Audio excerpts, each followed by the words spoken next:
Good morning दोस्तों, स्वागत है आपका एक बार फिर से आपके अपने चैनल जीके सर्च इंजन पर। आज है 12 दिसंबर और 12 दिसंबर से रिलेटेड राजस्थान करंट अफेयर्स के जितने भी इंपॉर्टेंट क्वेश्चन हैं सभी हम इस वीडियो में डिस्कस करने वाले हैं। तो पूरा वीडियो बहुत ध्यान से देखें और वीडियो के एंड में मैं आपसे क्वेश्चन पूछूंगा जिसका आंसर आपको कमेंट बॉक्स में देना है। कल के वीडियो में मैंने आपसे क्वेश्चन पूछा था जो था हाल ही में केंद्रीय गृह मंत्रालय ने राजस्थान में सर्वश्रेष्ठ पुलिस स्टेशन कौन सा घोषित किया है। तो इसका सही आंसर आपको कमेंट बॉक्स में देना था। तो राजस्थान में सर्वश्रेष्ठ पुलिस स्टेशन महाजन पुलिस स्टेशन को घोषित किया गया है। बी ऑप्शन इसका बिल्कुल सही था। जिन दोस्तों ने बी ऑप्शन कमेंट बॉक्स में सही जवाब दिया उनको हार्दिक शुभकामनाएं। बीकानेर जिले का जो महाजन पुलिस स्टेशन है जिसको केंद्रीय गृह मंत्रालय की ओर से राजस्थान का नंबर 1 पुलिस स्टेशन घोषित किया गया है।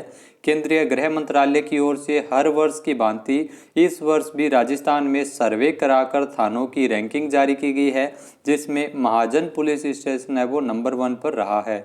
देश भर से 74 थानों का चयन किया गया है जो जिनमें आपको बता दें कि राजस्थान के 3 थाने शामिल हुए हैं जिसमें महाजन पुलिस थाना, गंगानगर का चूनावड़ और सूरतगढ़ भी शामिल है।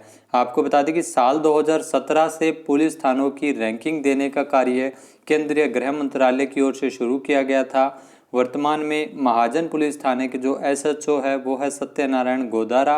इस पुलिस थानों की रैंकिंग के आधार पर आपको बता दें कि कई मापदंड तय किए गए हैं जिसमें स्मार्ट पुलिसिंग, संवेदनशीलता, जवाबदेही, कानून व्यवस्था, आपराधिक स्थिति आदि भी शामिल है। चलिए स्टार्ट करते हैं आज के करंट अफेयर्स। तो पहला क्वेश्चन है, हाल ही में जयपुर में स्थित किस कंपनी को green factory building platinum certification से सम्मानित किया गया है। तो हाल ही में जयपुर में स्थित NEI लिमिटेड को green factory building platinum certification से सम्मानित किया गया है। ए ऑप्शन इसका बिल्कुल सही है। आइए जानते हैं इंपॉर्टेंट फैक्ट्स। तो सीके बिरला ग्रुप का ही एक भाग है नेशनल इंजीनियरिंग इंडस्ट्रीज यानी NEI लिमिटेड को हाल ही में इंडियन ग्रीन बिल्डिंग काउंसिल की ओर से green factory building platinum certification से सम्मानित किया गया है।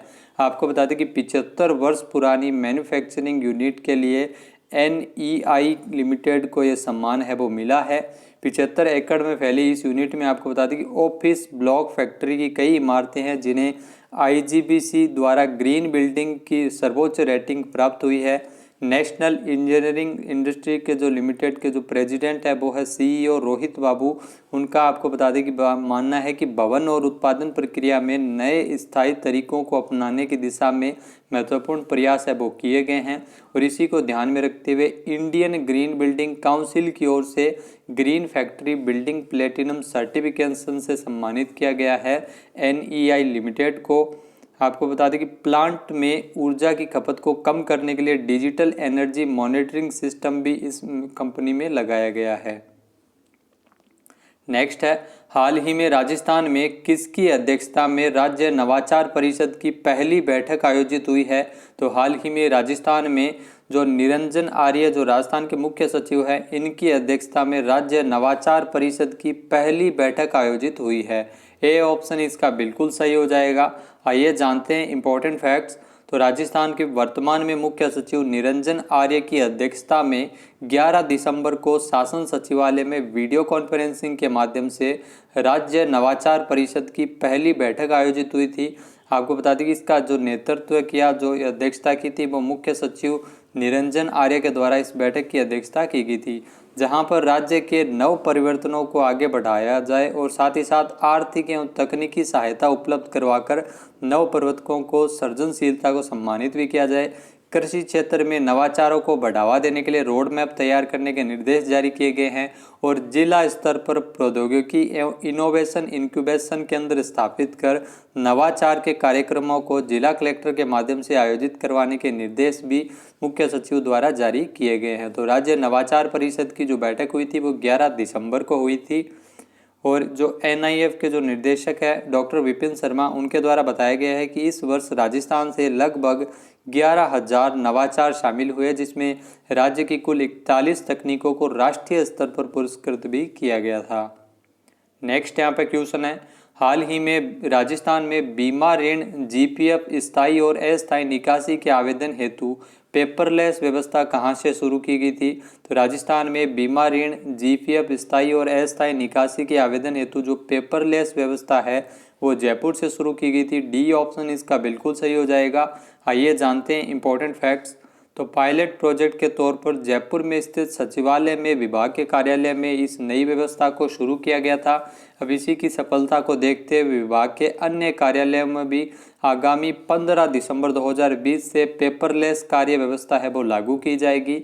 विभाग की ओर से यह व्यवस्था लागू करने से बीमा ऋण, जीपीएफ, स्थायी और अस्थायी निकासी और सेवानिवृत्ति के बाद खोले जाने वाले खातों की निकासी के आवेदन हेतु पेपरलेस निस्तारण हो सकेगा। इससे राज्य कर्मियों को, आपको बता दें कि राजस्थान के जो कर्मचारी है उनको बीमा ऋण, जीपीएफ निकासी और बार बार बीमा कार्यालय जाना नहीं पड़ेगा और दूसरी ओर पेपर की भी बचत होगी, जिससे पर्यावरण संरक्षण को भी बढ़ावा मिलेगा। इससे आपको बता दें कि हर साल 10 लाख पेपर की बचत होगी। बीमा विभाग में हर साल लगभग 1.92 लाख जीपीएफ निकासी और राज्य बीमा ऋण के लिए 98,000 आवेदन है वो आते हैं। नेक्स्ट यहाँ पे क्वेश्चन है, हाल ही में राजस्थान में विश्वविद्यालय के कुलाधिपति राज्यपाल कलराज मिश्र द्वारा किस विश्वविद्यालय के कुलपति को बर्खास्त किया गया है? तो ये आपको जरूर ध्यान में रखना चाहिए। जो राजस्थान के राज्यपाल है कलराज मिश्र और कुलाधिपति है कलराज मिश्र, उनके द्वारा महर्षि दयानंद सरस्वती विश्वविद्यालय के कुलपति को बर्खास्त किया गया है। ए ऑप्शन इसका बिल्कुल सही हो जाएगा। आइए जानते हैं इंपॉर्टेंट फैक्ट्स। तो घूसकांड में आपको बता दें कि जो अजमेर में स्थित महर्षि दयानंद सरस्वती विश्वविद्यालय के जो कुलपति है जो निलंबित किए गए थे उनको बर्खास्त किया गया है, रामपाल सिंह।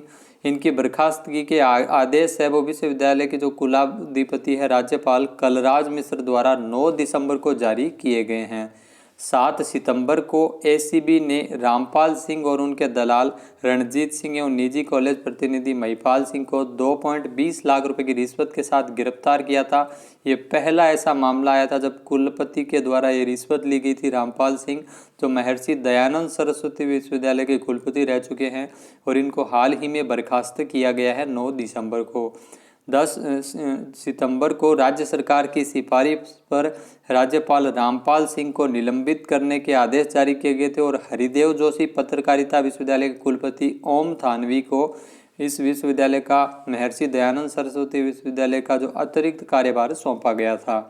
रामपाल सिंह की नियुक्ति 6 अक्टूबर 2018 को हुई थी। उनका कार्यकाल 6 अक्टूबर 2021 को पूरा होना था, लेकिन इससे पहले ही वे रिश्वत कांड में फंस के निलंबित हो गए थे। राज्यपाल कलराज मिश्र के द्वारा विश्वविद्यालय के अधिनियम 1987 यथा संशोधित 2019 की धारा क की उपधारा 1 के तहत जो शक्तियों के तहत राज्य सरकार के परामर्श से बर्खास्त किया गया है। नेक्स्ट यहाँ पे क्वेश्चन है, हाल ही में राजस्थान में युवाओं को सॉफ्ट स्किल प्रशिक्षण देने के लिए राजस्थान कौशल एवं आजीविका विकास निगम द्वारा किस संस्था के मध्य एमओयू साइन किया गया है? तो हाल ही में आपको बता दें जो यहाँ आपका टाइपिंग मिस्टेक है, एमओयू लिखा हुआ है। तो हाल ही में राजस्थान में युवाओं को सॉफ्ट स्किल प्रशिक्षण देने के लिए राजस्थान कौशल विकास एवं आजीविका विकास निगम तथा आरकेसीएल के मध्य एमओयू पर हस्ताक्षर किए गए हैं। ए ऑप्शन इसका बिल्कुल सही है। आइए जानते हैं इंपॉर्टेंट फैक्ट्स। तो राजस्थान में युवाओं को सॉफ्ट स्किल प्रशिक्षण देने के लिए राजस्थान कौशल एवं आजीविका विकास निगम और राजस्थान नॉलेज कॉरपोरेशन लिमिटेड के मध्य एमओयू पर हस्ताक्षर किए गए हैं। इस मौके पर जो राजस्थान कौशल एवं आजीविका विकास निगम के जो चेयरमैन हैं नीरज के पवन और आरकेसीएल के जो प्रबंध निदेशक है रविंद्र शुक्ला, उन दोनों ने हस्ताक्षर किए थे एमओयू पर। आरकेसीएल के पास 50 लाख से अधिक लोगों को डिजिटल साक्षर करने का अनुभव है। आरएससीआईटी का तो आपने नाम जरूर सुना होगा, तो ये आरकेसीएल की ओर से ही संचालित की जाती थी ये कोर्स। तो उनके आपको बता दें कि आरकेसीएल के पास 50 लाख से अधिक लोगों को डिजिटल साक्षर करने का अनुभव है और इसी को देखते हुए एमओयू साइन किया गया है। इसका जो मुख्य उद्देश्य रहेगा वो आरएसएलडीसी और आरकेसीएल दोनों संस्था मिलकर हर स्तर पर राज्य के युवाओं को सॉफ्ट स्किल प्रशिक्षण प्रदान करेगी। नेक्स्ट है, हाल ही में जारी भारत में हैप्पीनेस इंडेक्स में राजस्थान कौन से स्थान पर रहा है? तो हाल ही में जारी हैप्पीनेस इंडेक्स में राजस्थान अब 31वें स्थान पर रहा है। बी ऑप्शन इसका बिल्कुल सही हो जाएगा। आइए जानते हैं इंपॉर्टेंट फैक्ट्स। तो हाल ही में भारत में हैप्पीनेस इंडेक्स जारी किया गया था जिसमें राजस्थान अब 31वें स्थान पर रहा है। देश में पहली बार हैप्पीनेस इंडेक्स 2020 के मुताबिक मिजोरम, पंजाब और अंडमान निकोबार जो सबसे खुशनुमा राज्य है, टॉप 3। और बड़े राज्यों की श्रेणी में आपको बता दें कि पंजाब, गुजरात और तेलंगाना अव्वल है, और छोटे राज्यों में मिजोरम, सिक्किम और अरुणाचल प्रदेश है वो शीर्ष पर है। यह स्टडी आईआईएम और आईआईटी के प्रोफेसर राजेश पिलानिया के नेतृत्व में मार्च 2020 से जुलाई 2020 तक की गई है। इसमें 5 पैरामीटर के आधार पर राज्यों की हैप्पीनेस इंडेक्स जारी की गई है, जिसमें राजस्थान है वो 31वें स्थान पर रहा है। इसमें काम संबंधी मुद्दे, आय और ग्रोथ, पारिवारिक संबंध, दोस्ती, शारीरिक और मानसिक सेहत, सामाजिक मुद्दे, परोपकार, धर्म एवं आध्यात्मिक जुड़ाव, इन 5 पैरामीटर के आधार पर रैंकिंग जारी की गई है।